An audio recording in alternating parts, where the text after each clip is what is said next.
The movie Joker, released in 2019, starring the actor Joaquin Phoenix and directed by Todd Phillips, filled theaters worldwide, becoming one of the year's biggest hits.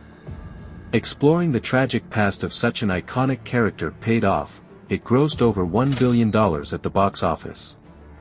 With that success, the team had a golden goose in their hands, and producing a sequel would surely bring as much success as the first, if not more, right? Especially if you add one of the biggest stars of the last few decades, with a legion of passionate fans, Lady Gaga. What could go wrong?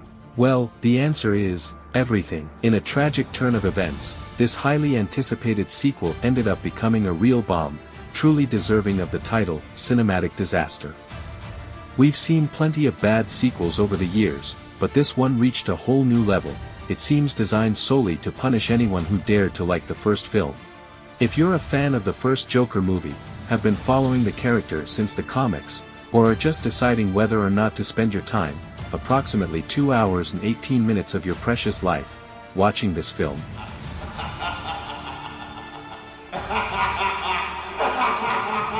The resounding success of the movie Joker, released in 2019, can be attributed to a powerful combination of factors. Before its release, there was a wave of curiosity surrounding the film. Everyone was eager to discover the origin of the Joker, even though this premise strayed from the comics. It was impossible to find someone who didn't want to know more about the story of this iconic character. Moreover, there was anticipation regarding Joaquin Phoenix's performance. The comparison with Heath Ledger, who delivered a memorable portrayal of the Joker in Batman by Christopher Nolan, loomed large. Finally, the presence of Robert De Niro in the cast also drew attention. One of the most intriguing aspects is that this is, in fact, a superhero movie without heroes. Instead of following the traditional formula, Joker delves into the life of Arthur Fleck, a man tormented by his own demons. This bold approach ultimately allows viewers to connect with the character's fragility and internal struggle, rather than simply rooting for a conventional hero. The film is an intimate drama that follows the tradition of great classics in world cinema. One example that comes to mind is Taxi Driver, a famous movie that also explores the life of a solitary protagonist dealing with his own struggles and internal conflicts. Just like in Taxi Driver, Joker presents a deep and reflective narrative, allowing viewers to connect with the character's experience and understand his motivations and emotional dilemmas. This approach makes the story not only engaging but also resonates with issues that many face. Furthermore, Joker marks a milestone for DC, being the first time since The Dark Knight that the franchise successfully delivered a film, even though it doesn't fit into the chronology of any others. While productions like Shazam and Aquaman present a light and fun tone, even bordering on childish, Joker stands out with its dark and introspective narrative. This contrast not only elevates the quality of the work but also reveals that DC is capable of telling deeper and more emotionally resonant stories. Through a dark lens, the film invites us to explore complex societal issues, transforming the cinematic experience into an intense and thought-provoking reflection. Additionally, the way the story is told, focusing on Arthur's internal struggle and his relationships, closely resembles the style of European cinema, even though it comes from a major Hollywood studio. This blend appeals to both blockbuster fans and those who prefer more artistic works. Arthur is portrayed as a character who suffers from a mental illness but faces the harsh reality of neglected treatment from healthcare services. As the story progresses, he finds himself increasingly marginalized and subjected to prejudice, leading him on a journey of isolation and despair. Good day.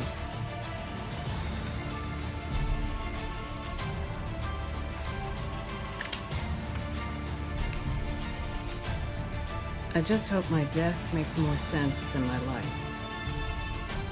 Although the story is fictional and Arthur's personality is gradually revealed, the film encourages us to reflect on the reality of mental illnesses. It emphasizes the importance of taking care of mental health and how actions in this regard are essential for preventing disorders.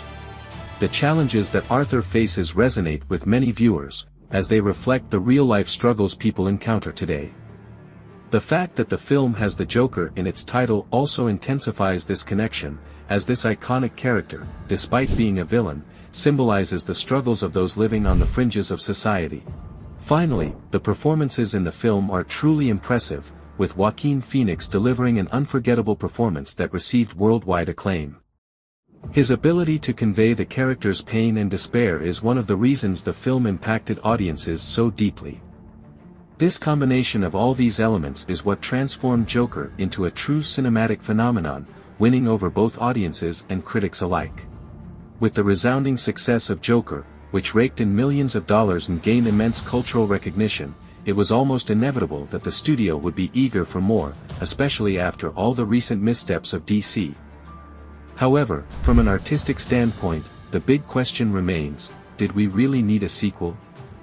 Well, this discussion promises to be just as interesting as the story of the Joker itself. Even with the promises of new fortunes, Todd Phillips made it clear in various interviews that he would only consider the idea if he could find a way to create thematic resonance with the first film.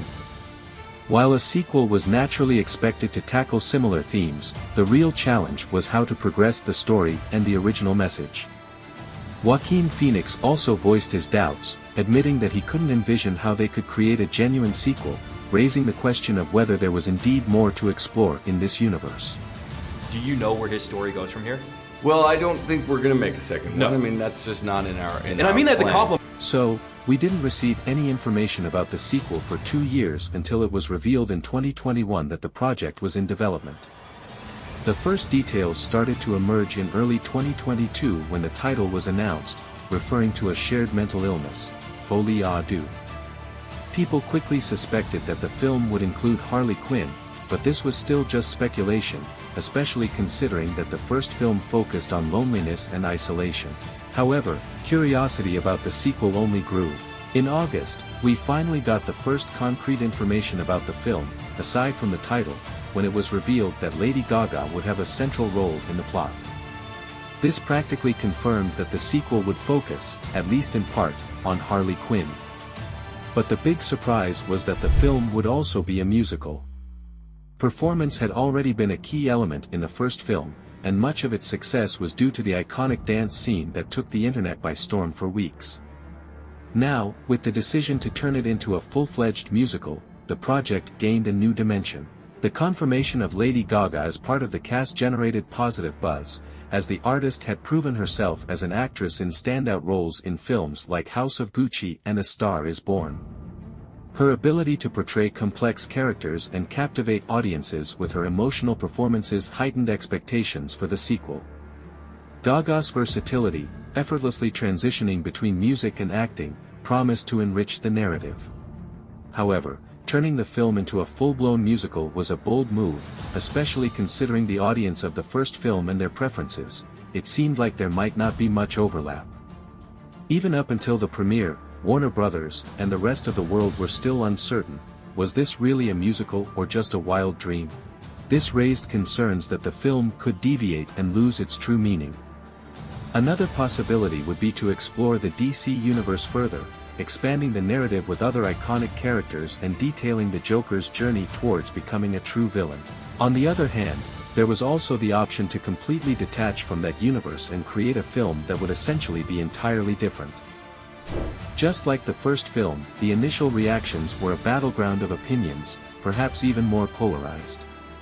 The day before its release, the Rotten Tomatoes score was a concerning 45%, a clear sign that more than half of the critics were not impressed. Some referred to the film as a lifeless experience, almost agonizing to watch, while others found shining moments in the performances of Joaquin Phoenix and Lady Gaga. Thus, the release of Joker, folie à deux, in theaters fell short of expectations. In its opening weekend, the sequel grossed only $121 million globally, according to Deadline, a figure lower than the $139 million of the first film. In the United States, the production earned just $40 million, which is below the performance of The Marvels and The Flash, both considered box office failures.